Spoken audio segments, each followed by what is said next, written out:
Hello student, स्वागत है आपका आईसीटी वर्चुअल क्लासेस में। मैं हूं कविता, आपकी साइंस टीचर। उम्मीद करती हूं आप सभी अच्छे होंगे और स्वस्थ होंगे। तो क्लास हम कंटिन्यू करेंगे अपना चैप्टर जिसका नाम है सेल स्ट्रक्चर एंड फंक्शन। हम यहाँ पे सेल के बारे में बात कर रहे हैं। प्रीवियस लेक्चर में आपने प्रोकैरियोट सेल को यहाँ पे समझा है और उसके बारे में हमने बात की है। आगे बढ़ते हैं, अपना टॉपिक कंटिन्यू करते हैं। नेक्स्ट हम बात करेंगे यूकैरियोटिक सेल जो हमारे पास आते हैं उसके बारे में, ठीक है। और यूकैरियोटिक सेल के बारे में जब हम बात करते हैं तो हमारे पास एक स्ट्रक्चर यहाँ पर आता है, ठीक है, जिसमें हमने कहा यूकैरियोटिक सेल के बारे में अगर हम बात करें तो सबसे पहले हम बेसिक जो यहाँ पे ऑर्गेनाइजेशन है सेल का उसके बारे में बात करते हैं। जैसे जब हमने बात की थी क्लास 9th में सेल के बारे में, और हमने पढ़ा था कि जो सेल है उसका जो एक बेसिक स्ट्रक्चर है उसमें हमने पढ़ा था, हमने मेनली 3 पार्ट उसमें यहाँ पर देखे थे, जिसमें हमने कहा सबसे आउटर मेम्ब्रेन आती है और इस आउटर मेम्ब्रेन को कहा जाता है यहाँ पर सेल मेम्ब्रेन। इसको नाम दिया जाता है सेल मेम्ब्रेन या प्लाज्मा मेम्ब्रेन।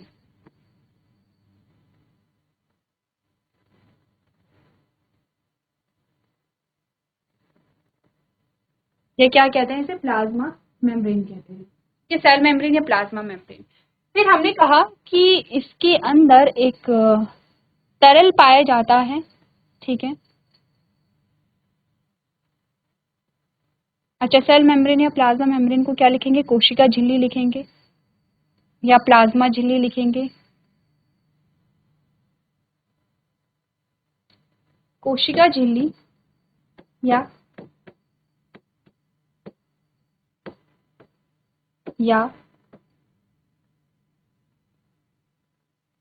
कोशिका झिल्ली या प्लाज्मा झिल्ली ही लिखते हैं।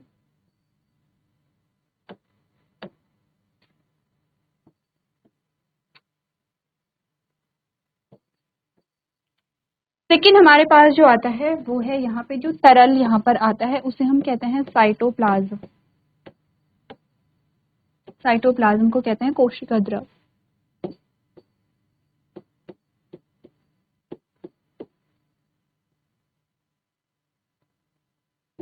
कोशिका द्रव, ठीक है।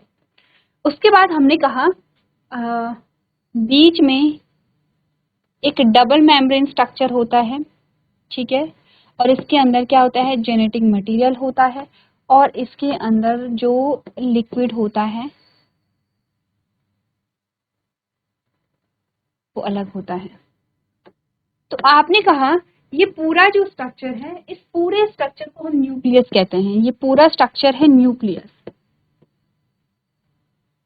न्यूक्लियस का मतलब होता है केंद्रक। न्यूक्लियस को हम क्या कहते हैं, केंद्रक कहते हैं। अब ध्यान दीजिए क्योंकि हमने यही चीज हम बार बार कह रहे हैं कि जब आप सेल को पहली बार पढ़ते हैं तो आपके माइंड में क्वेश्चन आता है, ये सेल मेम्ब्रेन क्या है, साइटोप्लाज्म क्या होगा, न्यूक्लियस क्या है। क्योंकि आपने चैप्टर पहले पढ़ा हुआ है तो अब ये जो टॉपिक हैं, ये जो वर्ड्स हैं आपके, ये कैसे हैं, आपने कहा आपने सुने हैं, आपने पढ़े हैं, ठीक है। न्यूक्लियस आता है। न्यूक्लियस में आपने कहा ये जो दो मेम्ब्रेन हमारे पास आते हैं इन्हें हम क्या कहते हैं, न्यूक्लियर मेम्ब्रेन कहते हैं। न्यूक्लियर मेम्ब्रेन को आप क्या लिखेंगे, केंद्रक झिल्ली लिखेंगे, न्यूक्लियर मेम्ब्रेन। और ये जो तरल यहाँ पर आपको दिखाई दे रहा है इसे न्यूक्लियोप्लाज्म कहते हैं। न्यूक्लियोप्लाज्म यानी कि केंद्रक द्रव जो हमारे पास आता है, ठीक है। तो जितने भी टर्म्स हमने यूज किए, चाहे सेल मेम्ब्रेन या प्लाज्मा मेम्ब्रेन हो या साइटोप्लाज्म हो या न्यूक्लियस हो या न्यूक्लियर मेम्ब्रेन हो या न्यूक्लियोप्लाज्म हो, और हमने कहा कि इसके अंदर ये जो हमारे पास आता है that is our genetic material. Genetic material, और जेनेटिक मटेरियल का अगर हम एग्जाम्पल लें तो हम डीएनए एग्जाम्पल लेते हैं, ठीक है। तो ये जितनी भी चीजें हम पढ़ रहे हैं, हमने कहा सेल का एक बेसिक क्या है, यहाँ पे ऑर्गेनाइजेशन है। इसके अलावा और क्या है सेल में, हमने कहा इसके अलावा और है भी या नहीं है, तो आपने पढ़ा है। आपने कहा इसके अलावा यहाँ पे कुछ ऑर्गेनेलीज आती हैं, जैसे जैसे कि हम बात करते हैं यहाँ पर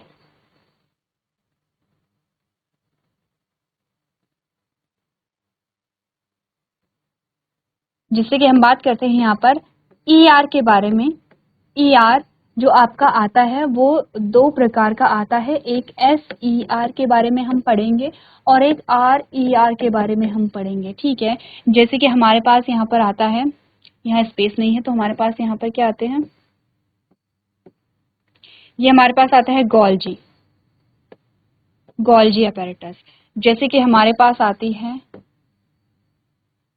डबल मेम्ब्रेन स्ट्रक्चर जिसे हम कहते हैं माइटोकॉन्ड्रिया, ठीक है। जैसे कि हमारे पास यहाँ पर आएगा एक स्ट्रक्चर जिसे हम कहेंगे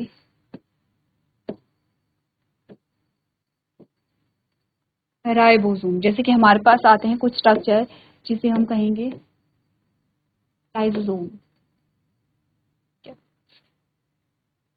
तो कुछ हमारे पास क्या आते हैं, ये क्या है, सेल का बेसिक स्ट्रक्चर है। ये सेल को आप ये कह सकते हैं कि आप क्या कर रहे हैं, रिवाइज कर रहे हैं, जितना हमने पढ़ा है आप उसे रिकॉल कर रहे हैं। कि जिसमें हमने कहा सेल ऑर्गेनेली है, जिसमें हमने एंडोप्लाज्म रेटिकुलम पढ़ा था, उसके हमने टाइप्स पढ़े थे RER SER, जो अभी भी हम आगे पढ़ेंगे। गोल्जी अपैरेटस पढ़ा है, माइटोकॉन्ड्रिया आपने पढ़ा है, ठीक है। प्लांट सेल में आप प्लास्टिड यहाँ पर पढ़ते हैं। आपने कहा कि यहाँ पे लाइसोसोम है, राइबोसोम आपने यहाँ पे पढ़े हैं, ठीक है। तो ये सारी क्या आती हैं, सेल ऑर्गेनेलीज आती हैं सेल के बारे में। अब हम क्योंकि प्रोकैरियोट सेल को यहाँ पर डिस्कस कर रहे हैं, तो प्रोकैरियोट सेल के एक एक स्ट्रक्चर के बारे में हम बात करेंगे। हम बात करेंगे सबसे जो आउटर मेम्ब्रेन है उसके बारे में हम बात करेंगे। तो आज के सेशन में हम प्रोकैरियोट सेल के यूकैरियोट सेल के बारे में हम क्या जानते हैं। प्रोकैरियोट सेल आप पढ़ चुके हैं, हमने कहा यूकैरियोट सेल को जब हम पढ़ रहे हैं तो यूकैरियोट सेल के बारे में आपने अभी तक क्या पढ़ा है उनसे जल्दी से हम क्या करेंगे, यहाँ पे रिवाइज कर लेंगे। और ये हम रिवीजन करेंगे आपकी जो प्लाज्मा मेम्ब्रेन या सेल मेम्ब्रेन है उसके बारे में। तो प्लाज्मा मेम्ब्रेन क्या होती है, उसके क्या फंक्शंस होते हैं और उसका स्ट्रक्चर क्या होता है। एक्चुअली में जो फ्लूइड मोज़ेक मॉडल है वो आपको क्या बताता है, इसके स्ट्रक्चर के बारे में बताता है, स्ट्रक्चर ऑफ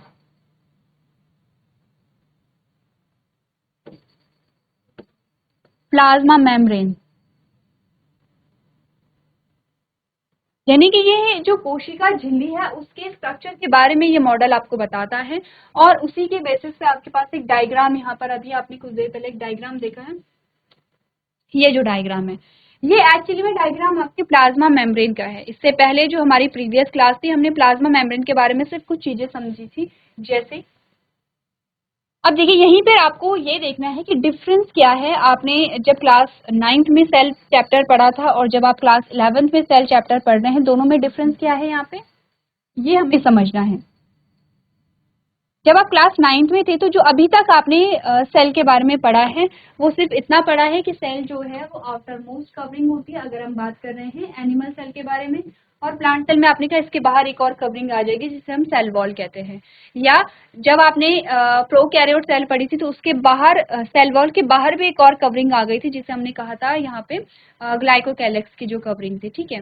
तो ये ध्यान देना है कि हम प्लांट सेल के बारे में बात कर रहे हैं या एनिमल सेल के बारे में बात कर रहे हैं या बैक्टीरियल सेल के बारे में बात कर रहे हैं।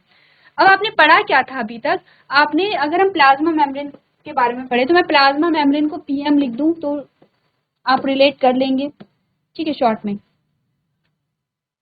हमने प्लाज्मा मेम्ब्रेन के बारे में पढ़ा था कि आफ्टर मोस्ट कवरिंग होती, क्या क्या इसके फंक्शन होते हैं। हमने कहा अगर हम इनके फंक्शन के बारे में बात करें तो ये संरचना, जो सेल का जो स्ट्रक्चर है वो उसे संरचना प्रदान करेगा। ये सेम वैसा ही है जैसे एक बलून है, बलून में आप एयर भरते हैं या पानी भरते हैं, तो बलून की जो आउटर लेयर है वो एक संरचना दे रही है। यानी कि अगर वो फट गई तो आपने कहा कि बलून की कोई जो शेप है वो नहीं रह पाएगी। तो एक तो उसे संरचना जो है उसकी संरचना को स्थायित्व देती है, पहली चीज। दूसरा हमने कहा सुरक्षा प्रदान करती है, क्योंकि आउटर मोस्ट कवरिंग है तो आउटर मोस्ट कवरिंग का सबसे पहला काम ही यही होता है सुरक्षा देना। जैसे हमारी जो बॉडी है और हमारी बॉडी में आप टिश्यू पढ़ते हैं, अलग अलग प्रकार के टिश्यू पढ़ते हैं, एपिथेलियल है, कनेक्टिव है, मस्कुलर है, नर्वस है। हमने कहा कि सबसे पहले अगर हम बात करें वो टिश्यू जो कि हमारी बॉडी की कवरिंग बनाता है, दैट इज एपिथेलियल टिश्यू, जो आपकी स्किन को बनाता है। तो आपने कहा एपिथेलियल टिश्यू का सबसे पहला काम क्या होता है, आपने कहा सुरक्षा प्रदान करना। सेम वैसा ही है कि सुरक्षा प्रदान करता है। अब हमने कहा कि इसमें पारगम्यता की अगर हम बात करें परमिएबिलिटी जिसे आप कहते हैं। परमिएबिलिटी का मतलब है कि कोई चीज अंदर जा रही है या कोई चीज यहाँ से बाहर आ रही है, इसे परमिएबिलिटी कहते हैं। तो हमने कहा ये जो है प्लाज्मा मेम्ब्रेन, अगर हम बात किसके बारे में कर रहे हैं, प्लाज्मा मेम्ब्रेन। तो प्लाज्मा मेम्ब्रेन जो है इसकी पारगम्यता के बारे में अगर हम बात करें तो आपने कहा कि कैसी होती है, ये अर्ध पारगम्य होती है। क्या लिखेंगे इसे,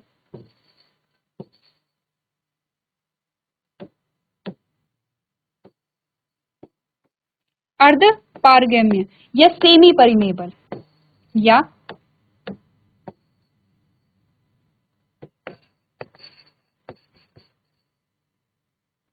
सेमी परमेबल। ठीक है, ये चीजें हम पहले भी पढ़ चुके हैं कि अर्ध पारगम्य होती है या सेमी परमेबल होती है। सेमी परमेबल का मतलब है कि जो, या चुनिंदा पारगम्य झिल्ली भी जिसे हम कहते हैं। ठीक है, हम प्लाज्मा मेम्ब्रेन को चुनिंदा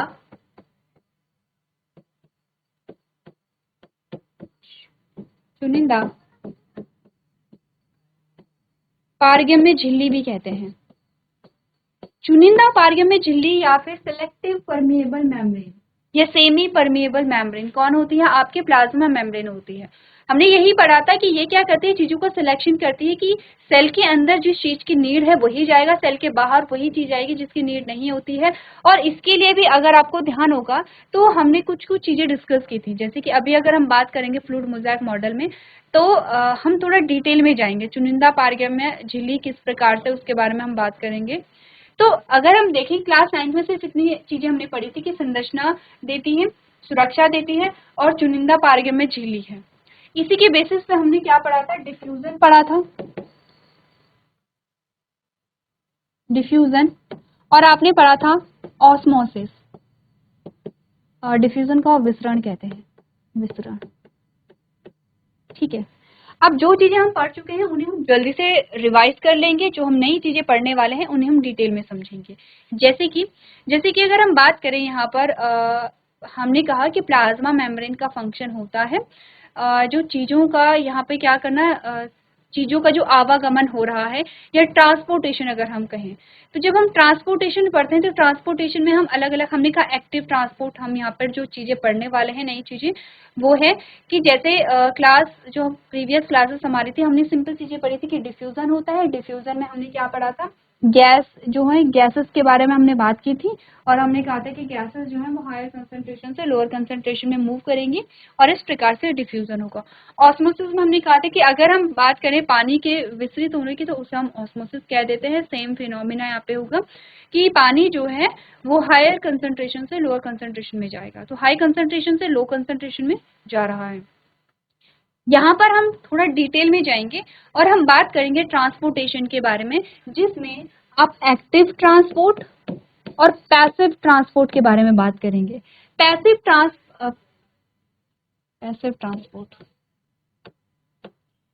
ट्रांसपोर्ट के बारे में हम बात करेंगे। हमने कहा पैसिव ट्रांसपोर्ट में जो है वो ऊर्जा की खपत नहीं होती है, एक्टिव ट्रांसपोर्ट में ऊर्जा की खपत होगी। जैसे कि अगर हम पैसिव ट्रांसपोर्ट में कहें तो हमने कहा कि यहाँ पर आप विसरण पढ़ते हैं, जिसमें डिफ्यूजन जो आप कहते हैं, इसमें आप क्या पढ़ रहे हैं, डिफ्यूजन आप पढ़ रहे हैं। एक्टिव ट्रांसपोर्ट में पढ़ते हैं आप यहाँ पर जैसे कि आपने कहा कि एक्टिव ट्रांसपोर्ट भी अलग अलग तरीके से होगा, जिसमें आप चैनल्स के बारे में बात करते हैं, यहाँ पर आप पंप के बारे में यहाँ पे बात करेंगे। तो ये आप आगे जाकर के ये जो टॉपिक है ये हमारे नए टॉपिक होंगे। ठीक है, ये तो हमारे क्या होंगे, नए टॉपिक होंगे। किसके बारे में, यहाँ पे ट्रांसपोर्टेशन के बारे में। तो सबसे पहले जो पढ़ लिया है उसे एक बार पढ़ लेते हैं, उसे एक बार रिवाइज कर लेते हैं। प्लाज्मा मेम्ब्रेन को ले लेते हैं अपने का। प्लाज्मा मेम्ब्रेन जो होता है एक आउटर मोस्ट कवरिंग है और इसके जो काम होंगे सुरक्षा प्रदान करना, संरचना देना, पारगम्यता होता है जिसमें हम डिफ्यूजन पढ़ते हैं। अब डिफ्यूजन में आपने हायर कंसंट्रेशन से लोअर कंसंट्रेशन यानी हाई से लो की ओर आपने ये ध्यान देना है। ऑस्मोसिस आपने देखना है। ऑस्मोसिस में आपने जब सॉल्यूशन के बारे में बात की थी तो आपने 3 टाइप के सॉल्यूशन पढ़े थे, hypotonic solution, hypertonic solution and isotonic solution. तो ये मैं लिख लूं। अच्छा, एक बात और, प्लाज्मा मेम्ब्रेन की जो स्ट्रक्चर है, जो संरचना है, उसे भी हम डिटेल में पढ़ेंगे। जैसे कि हमने कहा ये जो मॉडल है ये उसी के बेसिस पे है कि प्लाज्मा मेम्ब्रेन जो है उसका जो स्ट्रक्चर है वो कैसे होता है। तो अभी हमें वो चीजें रिवाइज करनी है जो हमने पढ़ ली हैं और जो इम्पोर्टेंट है हम सीधे फ्लूइड मोज़ेक मॉडल नहीं पढ़ सकते हैं, या हम सीधे एक्टिव एंड पैसिव ट्रांसपोर्ट नहीं पढ़ सकते हैं। इसके लिए आपको पता होना चाहिए कि विसरण क्या होता है, या डिफ्यूजन किसे कहते हैं, या ऑस्मोसिस क्या होती है। ठीक है, तो ये जो बेसिक चीज़ें हैं जो हमें पढ़ाई जाती हैं, इसीलिए कहा जाता है कि आप जो भी चीज़ें पढ़ रहे हैं नोट संभाल के रखिए, क्योंकि जब आप हायर क्लासेस में जाते हैं तो आप सेम टॉपिक पढ़ते हैं, लेकिन वो इलाबोरेट होकर के आपके पास आ जाते हैं। अब अगर हम ऑस्मोसिस के बारे में बात करें तो ऑस्मोसिस में कुछ आप सॉल्यूशन पढ़ते हैं, जैसे आपने पढ़ा हाइपरटोनिक सॉल्यूशन, आपने पढ़ा है यहाँ पर हाइपोटोनिक सॉल्यूशन, और आप पढ़ते हैं यहाँ पे आइसोटोनिक सॉल्यूशन। सबसे पहला क्वेश्चन मेरा आपके लिए यही है, क्या आप इन तीनों सॉल्यूशन के बारे में जानते हैं? ये आपके पास है, आपने 9th क्लास में पढ़ा है।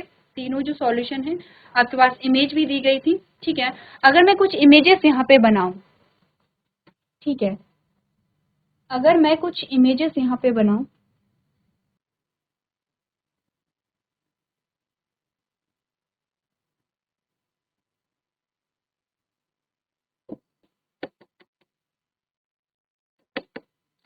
क्या है, आपको बीकर बताए गए हैं, 3 बीकर आपको बताए गए हैं, और 3 बीकर में क्या है, यहाँ पे सॉल्यूशन है। अब इतना आप जानते हैं, क्लास 11th में आप आ चुके हैं, आप केमिस्ट्री में भी पढ़ते हैं सॉल्यूशन किस से मिलकर के बनाता है, सॉल्यूट एंड सॉल्वेंट से मिलकर के सॉल्यूशन बना होता है। मोस्ट ऑफ द केसेस में जो सॉल्वेंट है वो आपका वाटर होता है। ठीक है, अब यहाँ पर मैं आपको कुछ डायग्राम बता रही हूँ। ये जो आपके पास आ रही है ये है सेल, ये बेसिकली ये क्या है, सेल है। सेल को जब इस सॉल्यूशन में डाला जाता है तो ये आपके पास सेल इस प्रकार से आते हैं, ये है। ठीक है, दूसरी है, ये सेम है, ये भी सेल है, और जब इसे इस सॉल्यूशन में डाला जाता है तो सेल में कुछ इस प्रकार से चेंज आता है। ठीक है, थर्ड सेम, ये भी एक सेल है, और जब इसे इस सॉल्यूशन में डाला जाता है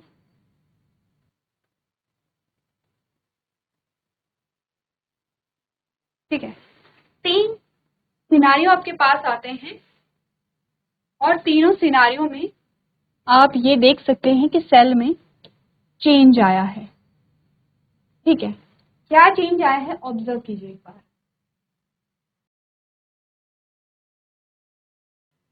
तो अगर मैं यहाँ पर कुछ नाम लिखूं, जैसे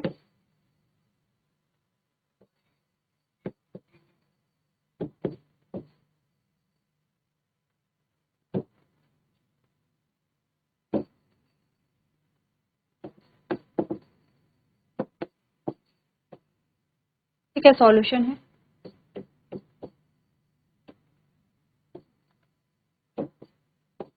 तो आपको याद आया होगा हमने यहाँ पे ऑस्मोसिस से रिलेटेड 3 वर्ड पढ़े थे, जिसमें हमने कहा था हाइपरटोनिक सॉल्यूशन आता है इस प्रकार का सॉल्यूशन, जब उसमें कोई सेल डाली जाती है तो उससे जो पानी है वो बाहर निकल जाता है, और इसलिए जो सेल है वो श्रिंक हो जाती है। हाइपोटोनिक सॉल्यूशन, जिसे जब इस हाइपोटोनिक सॉल्यूशन में डाला जाता है तो पानी जो है वो सेल के अंदर चला जाता है, और इस वजह से जो सेल है वो फूल जाती है। आइसोटोनिक सॉल्यूशन, जिसमें पानी जितना बाहर जाता है उतना ही अंदर आता है। इट मीन्स कि यहाँ पे कोई चेंज नहीं होता और आपको जो सेल है वो सेम यहाँ पर मिलती है। तो ये सेम चीजें हमने पढ़ी थी किसमें, ऑस्मोसिस में हमने पढ़ी थी। क्लियर है, एक बार आप लोग चीजों को रिवाइज यहाँ पर कर लेंगे कि क्योंकि ऑस्मोसिस हो रही है तो ऑस्मोसिस में क्या हो रहा है ये आपको पता होना चाहिए। सेम डिफ्यूजन में होता है। अगर डिफ्यूजन में हम बात करें तो डिफ्यूजन में हम गैसेस पढ़ते हैं, गैसों के बारे में यहाँ पे पढ़ते हैं। तो हमने कहा जो सेल है, सेल के अंदर और सेल के बाहर गैस जो है वो आती है, जैसे कि ऑक्सीजन अंदर आए और CO2 बाहर गई। अगर हम गैसेस एक्सचेंज देखते हैं तो ये गैस हमारे पास दो आती हैं, ऑक्सीजन एंड कार्बन डाइऑक्साइड। हमने कहा ये जो गैसेस हैं और इनमें जो यहाँ पे ट्रांसपोर्ट हो रहा है ये किसकी वजह से हो रहा है, कंसंट्रेशन ग्रेडियंट की वजह से। कंसंट्रेशन में डिफरेंस आया है। इट मीन सेल के अंदर ऑक्सीजन का कंसंट्रेशन कम था, सेल के बाहर ज्यादा था, तो ऑक्सीजन बाहर से अंदर आ गई क्योंकि हाई कंसंट्रेशन से लोअर कंसंट्रेशन में आती है। आपने कहा कार्बन डाइऑक्साइड का कंसंट्रेशन सेल के अंदर ज्यादा था, बाहर कम था, तो कार्बन डाइऑक्साइड हायर कंसंट्रेशन से लोअर कंसंट्रेशन में मूव कर जाती है और इसी फिनोमिना को हम क्या कहते हैं, डिफ्यूजन कहते हैं। एक बार देखिए, अगर आपको ध्यान होगा तो यही सारी चीजें हमने पढ़ी थी जो हमारी प्रीवियस क्लासेस थी। चलिए तो आगे बढ़ते हैं। अब ये तो हमारे पास आते हैं जो हमने अभी तक प्लाज्मा मेम्ब्रेन के बारे में बातें की हैं। अगर हम प्लाज्मा मेम्ब्रेन का स्ट्रक्चर देखें, सबसे पहले हम प्लाज्मा मेम्ब्रेन के स्ट्रक्चर के बारे में बात करेंगे और उसके बाद हमारे पास आते हैं फंक्शन। प्लाज्मा मेम्ब्रेन जो है यहाँ पे वो डबल मेम्ब्रेन स्ट्रक्चर है, यानी कि 2 लेयर से बना होता है। यानी कि जिस प्लाज्मा मेम्ब्रेन को हम अभी तक ऐसे बनाते थे, एक्चुअली में वो ऐसे नहीं है, डबल मेम्ब्रेन है। अगर हम सिंगल मेम्ब्रेन को देखें तो कुछ इस प्रकार के स्ट्रक्चर हमारे पास आते हैं।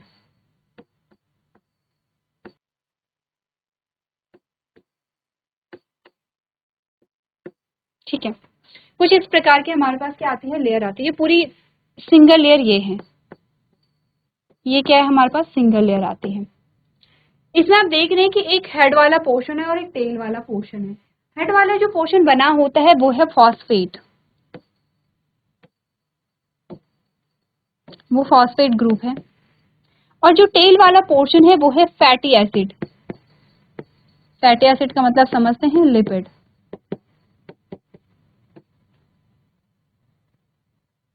अब अगर हम कहते हैं कि डबल लेयर का मतलब होता है कि एक लेयर ये है तो एक लेयर ये है, इस प्रकार से। बस इस पूरी लेयर को क्या कर देते हैं हम, ऐसे अगर ट्विस्ट कर दे, पूरा सर्कल बना दे, उसी को हम क्या कहते हैं, लिपिड बाइलेयर यहाँ पर कहते हैं। तो अगर हम प्लाज्मा मेम्ब्रेन को बनाएं तो हम कैसे बनाते हैं, हमने कहा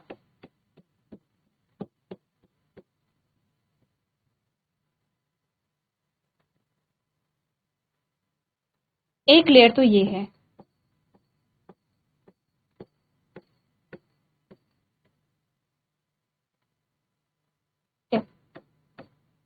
इस प्रकार से ये टेल वाला पोर्शन है।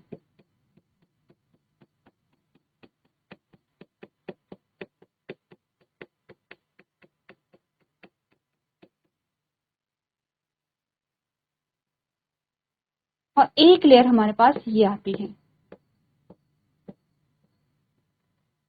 इतना आपको समझना है, जो टेल वाला पोर्शन है वो दोनों का अंदर रहता है, ये आपको समझना है। ये है प्लाज्मा मेम्ब्रेन। ठीक है, एक्चुअली में जो प्लाज्मा मेम्ब्रेन हम सिंपल से ऐसे बनाते हैं, वो प्लाज्मा मेम्ब्रेन आपकी ऐसे होती है, डबल लेयर होती है। कैसे होगी, ये डबल लेयर होती है ऐसे। इसमें हमने कहा कि 2 पार्ट आते हैं, एक तो फॉस्फेट ग्रुप होता है, एक फैटी एसिड होता है। तो फॉस्फेट ग्रुप बाहर की ओर होता है, जैसे यहाँ से भी बाहर की ओर होगा, ठीक है, और जो फैटी एसिड है वो अंदर की ओर होगा। यहाँ पर क्या होता है, फॉस्फेट ग्रुप ये है और फैटी एसिड जो है वो अंदर की ओर होता है, उसका भी एक रीजन होता है। ठीक है, हमारा जो नेक्स्ट टॉपिक आने वाला है वो है स्ट्रक्चर ऑफ प्लाज्मा मेम्ब्रेन, जिसमें हम बात करेंगे प्लाज्मा मेम्ब्रेन के स्ट्रक्चर के बारे में। और तब आपको एक ये जो डायग्राम है वो समझना है। आपकी बुक में डायग्राम दिया गया है, एक बार आप लोग पढ़ करके आएंगे प्लाज्मा मेम्ब्रेन का स्ट्रक्चर क्या होता है, जितनी भी लेबलिंग से आप सारी करेंगे, और नेक्स्ट लेक्चर में हम इस डायग्राम को डिटेल में यहाँ पर समझेंगे। तो आज के सेशन में हम इतना ही करेंगे। अभी तक क्लास में बने रहने के लिए आपका धन्यवाद।